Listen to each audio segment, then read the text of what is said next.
with this, I want to look a little bit at some of these kind of problematic communication patterns that can come up. So, extending, we looked at some last week, and if you weren't here for those, totally fine, doesn't matter. Um, but we're going to look at some of these. So, one of the areas where kind of a problematic type of listening that often happens is within the category that we call judgmental listening. So we're criticizing everything, right? Somebody says something, and before we're even maybe understanding what they're thinking, where that's coming from, what's underneath that, there's criticism that's happening there. Often this looks like what I mostly just said, disagree or condemning everything being offered, right? So maybe it's not even the content, but I'm just poo-pooing all of the things that are being brought up. Okay. Often what this results in is that the talker often gives up, or the person who's like trying to be listened to. And even if you don't identify with doing this yourself, chances are pretty good that you've encountered someone like this and have experienced that feeling of like, okay, well, there's just no point in anything. And there's no reason to start trying to talk. And perhaps you haven't had this, but a lot of folks have. And ultimately, the focus becomes solely on like whether or not the listener agrees or the talker agrees with them, rather than understanding what's happening, right? So going back to this idea of what are the ways that we can listen to understand and not just listen to respond, right? So where are the ways that I can turn on that, like, how can I understand what you're saying and prioritize listening first and trust the response will sort itself out, but my response is going to be better when I actually understand what you're saying, right? Versus, okay, I'm listening so that I know what I need to respond to with my own agenda, thoughts, feelings, etc. And so this is one of the things that can break us away from being able to do that. And similarly, I've kind of said this, not hearing or exploring anything else. They want to be affirmed and validated, but they're not really hearing other things, right? So it's either like you're agreeing or not agreeing, but I'm not listening for the nuance or the layers here. And I've talked about this, really just this idea that when we're listening from this space, we miss a lot of valuable information because we're sort of selectively interpreting and hearing things. And I'm going to come out of the screen for a second, just sort of talk about this. This can be one of those things that, you may be like, okay, I do that sometimes. Or you may be like, no, I don't really ever do that. Like, that's not me, right? Like, I like to think I don't listen like that. But everyone does sometimes. And part of what is hard about this is that neurobiologically, our brains are designed to selectively focus on certain things. Like our brain all the time is scanning and creating information and pathways that help us inform where we put our attention, how we think about things, and what our brain prioritizes. And there's a really good biological reason for this. If it paid attention to every single stimuli that we had constantly, like our brain could not function. Like it just cannot do that. And so where this gets hard and where this can come up for anyone is that if our brain has an idea about like, this is the good thing, or this is the right thing, or this is something that is like protective to me, and if you're wanting me to go outside of that or going outside of that, that can feel like a threat and a risk, and our ability to like take the wide angle gets narrower and narrower. Does that make sense? And so this is, I think, kind of the real risk here is that with all of these things, nobody wants to be a bad listener, right? Nobody wants to make other people feel invalidated. I mean, maybe there are certain people, but generally, people don't want to make other people feel invalidated. People don't want to not listen to other people. And yet it happens all the time. And generally, it happens because we are working from a place of self-protection and we're latching on to what we understand the truth to be, because that's the thing that feels safer and makes sense to us. And so we end up in this place of judgment of like, no, you're wrong. And sometimes there are rights and wrongs, but sometimes it's just like, no, this is the way that I see this. So this is the only possibility. And our brain like clings to that and is like, no, you're not getting it because you're not seeing it this way, when perhaps there's room outside of that, right? So for me, watching for like, okay, when do I feel activated internally or stressed out or like frustrated that someone's expressing something different than I am, can sometimes be that cue that there's something going on there. Okay. Another type of this, we'll go through these fairly quickly and then do more experientials, defensive listening. So this is when we're listening, but it's like everything feels like a personal attack. Okay. So this is when it's like we're interpreting incoming information as an attack, whether or not it's actually about my behavior, right? So it's not necessarily like, oh, I feel defensive because someone's like, you screwed this thing up, right? Which, like, maybe it's not so wrong to assume that's a personal attack, but it's more like in the meeting, someone is like, well, I think we should do it this way. And it feels like a personal attack to me because I'm like, well, that way doesn't make sense. Or like, that clearly is going to be harder for me. Or like, I already said that this thing is like not how I think it should go. And it doesn't make, whatever it is. And so then that thing feels like this person is attacking me when perhaps that isn't what's happening. Right. So this is a lot of kind of, yeah, but when we're in this space or someone is in this space, there's a lot of justifying and defending that happens rather than being able to be in a space where we're actually fully taking in the information. Similarly, this generally really comes from that place of self-protection, right? This place of like, have these walls and these expectations and ways I'm going to protect myself, and you're not honoring that by being aligned with this, whether or not they intend to be, right? Like it's an intent versus impact problem sometimes. Maybe they don't intend that at all, and yet it happens, right? When we're in this place, it really blocks the exploration of other views and thoughts and blocks the reality of us being able to actually find connection, right? So we're not able to have a productive exchange of actual information.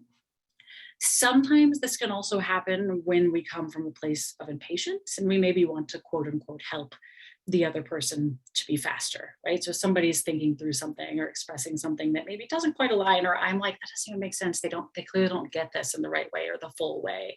And maybe jumping in to try to resolve that or close the gaps, right?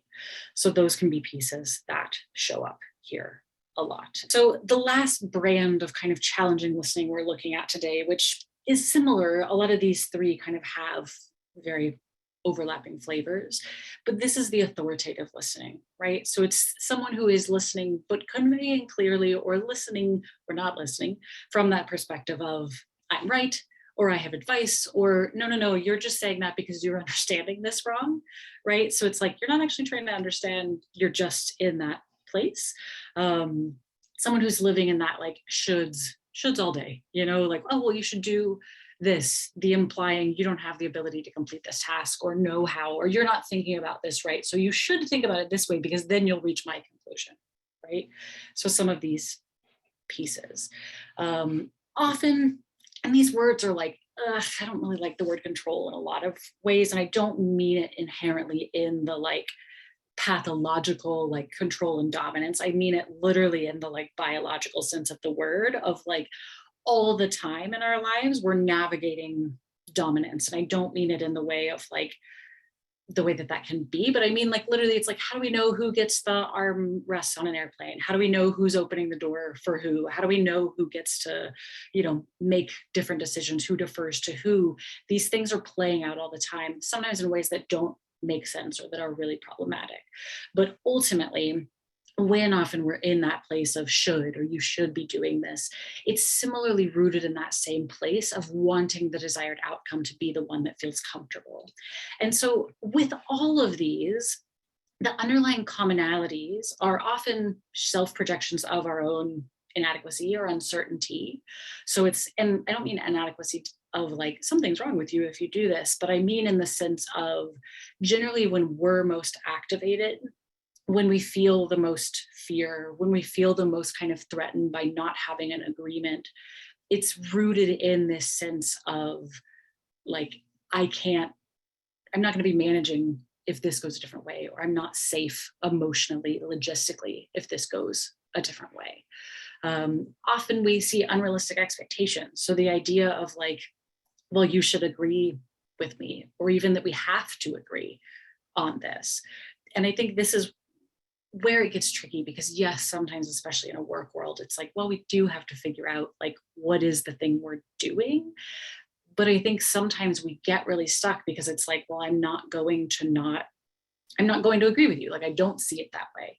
Sometimes when we listen more deeply, we can see it differently, but sometimes the objective isn't even we all agree on exactly the same truth so much as it is what are the things that we all believe, think, how can we understand where the other person's coming from so we can make sense of what we need to do to move forward, right? And so often these are rooted in that biological place of fear, of uncertainty, of having anxiety about something not kind of going the way that we want it to, right?